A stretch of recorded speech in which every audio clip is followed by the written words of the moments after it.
Capítulo cuarto. El amor mutuo en las leyes. El rey es la ley que habla, la ley es el rey mundo. Por esto los reyes fallan y la ley no falta. Cuando hemos contemplado al hombre caminar furtivamente más allá de sus acostumbrados paseos y se encontró con otros semejantes, se vieron como una rara visión y se miraron estupefactados. ¿Cómo pensarían antes de encontrarse que existía el otro? Cuando en nuestros estudios encontramos un principio nuevo que nos descubre una ley, nos quedamos atónitos, estupefactos o atolondrados. ¿Cómo no habíamos encontrado antes aquella ley?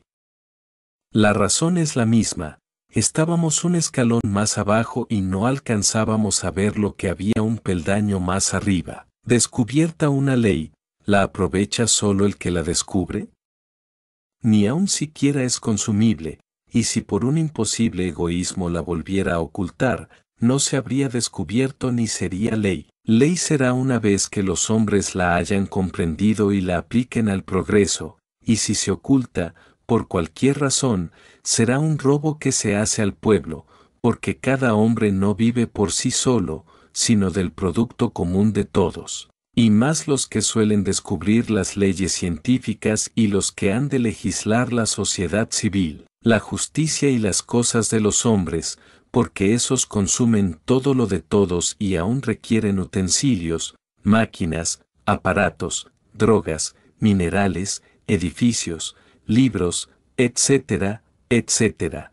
Por lo cual están obligados al estudio de esas leyes, reglamentos e ilustración al pueblo, para el mejor aprovechamiento y mayor producción. Si esos legisladores se hacen parias de un tirano, o sirven a una clase con perjuicio de otra, son prevaricadores y usurpan lo que consumen y defraudan a la voluntad popular y cometen el delito del latrocinio al progreso. Ninguna ley nacida de unas cámaras legislativas partidistas estará exenta de amor propio, y como hemos visto hasta la saciedad, que valga el voto de la mayoría partidista sin tener en cuenta la moralidad de los votantes, resultará una ley por lo menos imparcial, que favorecerá al partido sin que le importe de los otros. Estas leyes son como flor de un día, que nace a la salida del sol y muere cuando el sol se pone, y esa ley durará en vigencia lo que durará en el poder el partido que la impone. Son estas las leyes severamente más rastreras y son las leyes nuestras,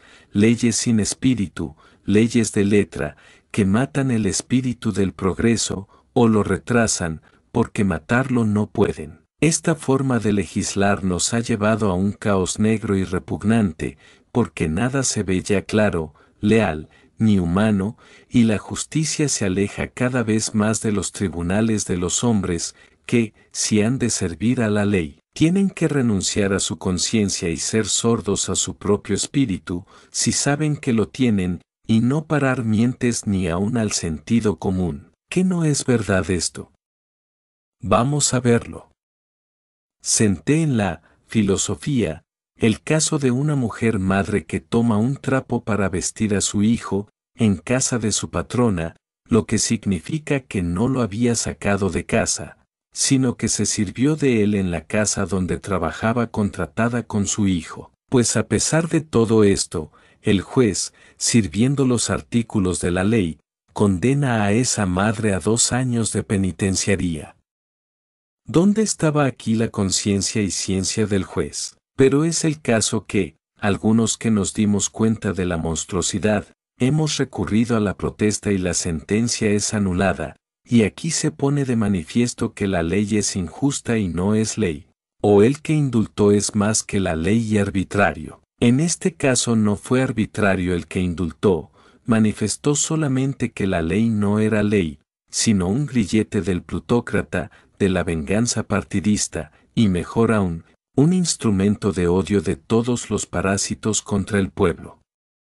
Esto no puede ser una ley, porque no tiene fuerza de evitar el mal. En otros casos, un juez falla según unos artículos de la ley de la materia del pleito, el fallido eleva apelación y otro juez encuentra otros artículos que anulan el fallo del juez anterior y el que primero tenía razón, Ahora la pierde, y puede ser que sea el perjudicado y dañado, el por el absuelto. ¿Son leyes esas leyes que en cada artículo se contradicen? Oíd este otro caso. Hay un comerciante, al que se le presenta otro comerciante y le quiere vender una indicada mercadería, de la que presenta un documento de embarque. Se cierra el trato bajo la condición de entrega de una cantidad, que el comprador, bajo recibo, entrega al vendedor. El comerciante comprador tiene socios industriales que pueden comprar y vender, pero el aludido comprador, aquí, es el capitalista. Ha resultado que el vagón cuyo número y peso anotaba el conocimiento de embarque, no había estado en la estación señalada, ni había cargado, por consiguiente, tal mercadería, lo que quiere decir que era una estafa. Se ha disuelto la sociedad por pérdidas totales, debido a la mala fe de los industriales, que se probó estar entendidos con el estafador. Pues bien, el arruinado capitalista promueve un juicio, presentando toda clase de documentos, pero hay un secretario amigo del estafador y un diputado del mismo apellido.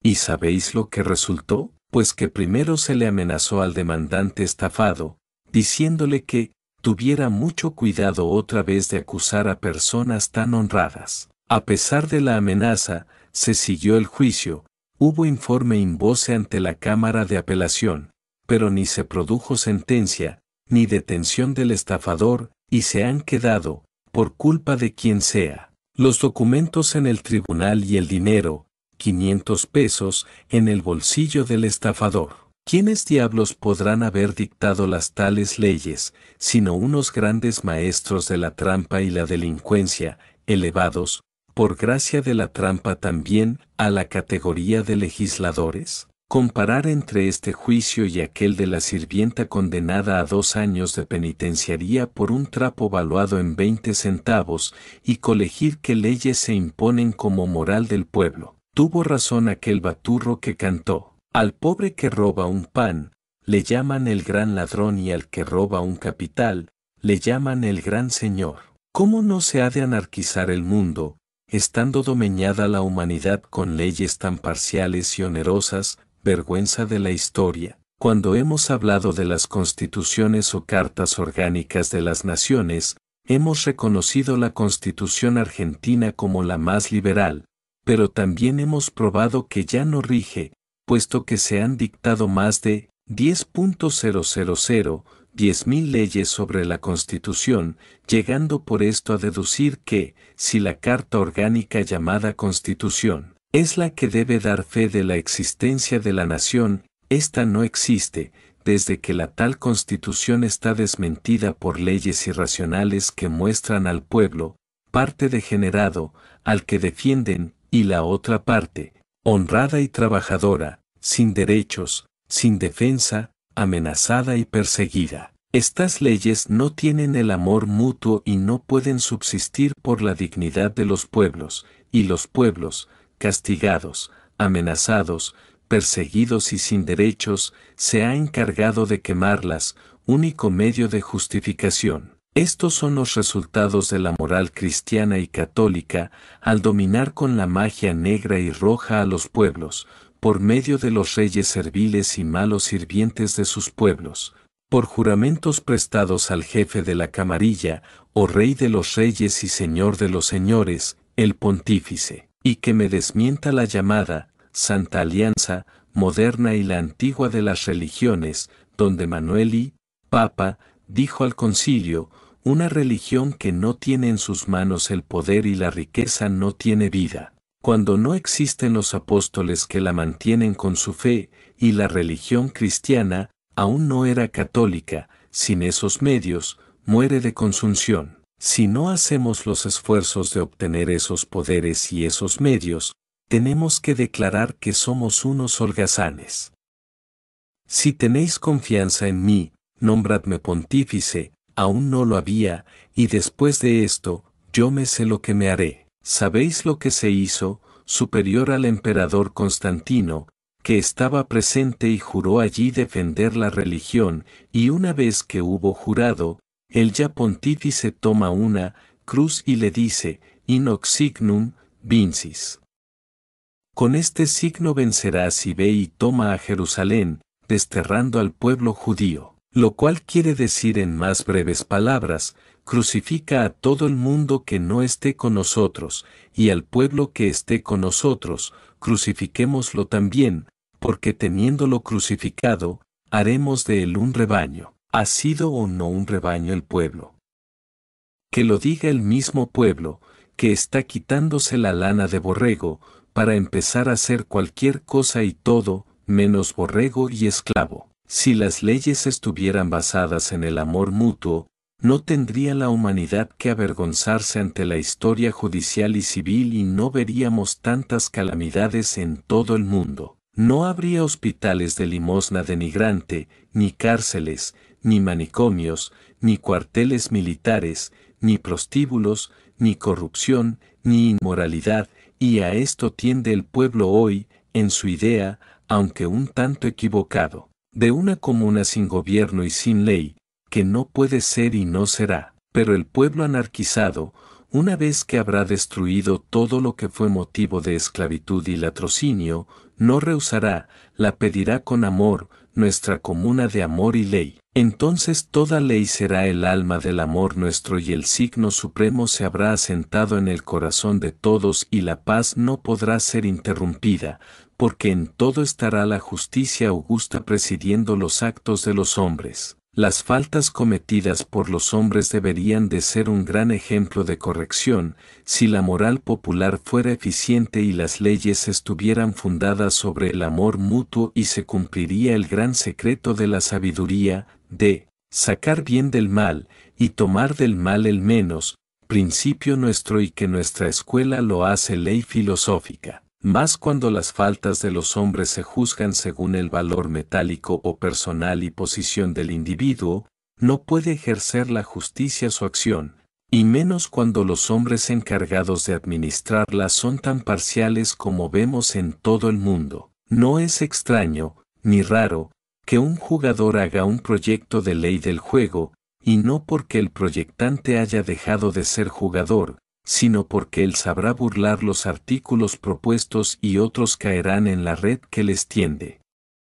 ¿Qué moral puede inyectar a esa ley el que la hace para ser más libre él? Y no creáis que esto sea un pensamiento mío, no, es una realidad y la probaréis averiguando la vida de los legisladores, votantes de esa ley. La ley internacional de la trata de blancas, si averiguáis la vida y milagros de sus iniciadores y sostenedores, si no tenéis un estómago de bronce, es seguro que os causará náuseas. No os sorprenda que entre sus más fervientes comisionados de velar por esa ley, encontraréis muchos dueños de casas alquiladas para prostíbulos y aún explotadas por ellos mismos. Sin que esto quite que todos los domingos confiese y comulgue el encumbrado rufián y corruptor. ¿Sabéis por qué tan gente escapan esos degenerados, si les hacéis cargo de esa inmoralidad? Me repugna ese comercio, pero me sacrifico en mi sentimiento, porque con ello ayudo a las mujeres castas, puesto que teniendo los hombres esos sitios donde saciar su pasión, no asaltan a las castas. Y me ciño a lo sostenido por el angélico doctor Santo Tomás, que sentó sobre este particular que, si no existieran los prostíbulos, la Santa Madre Iglesia tendría que ponerlos para evitar los escándalos. ¿Qué os parece esa tangente religiosa? Sin embargo, es cierto que, mientras el mundo esté dominado por la inmoralidad religiosa, son necesarios esos establecimientos de prostitución que no existirán en cuanto la religión sea sepultada. Resulta, pues, que la prostitución es alimentada, sostenida y defendida por la religión y sus cánones, y lo mismo sucede con los juegos, cuyos productos se llevan a las instituciones religiosas, bajo el mistificado nombre de beneficencia. ¿Para qué estudiar más sobre esto?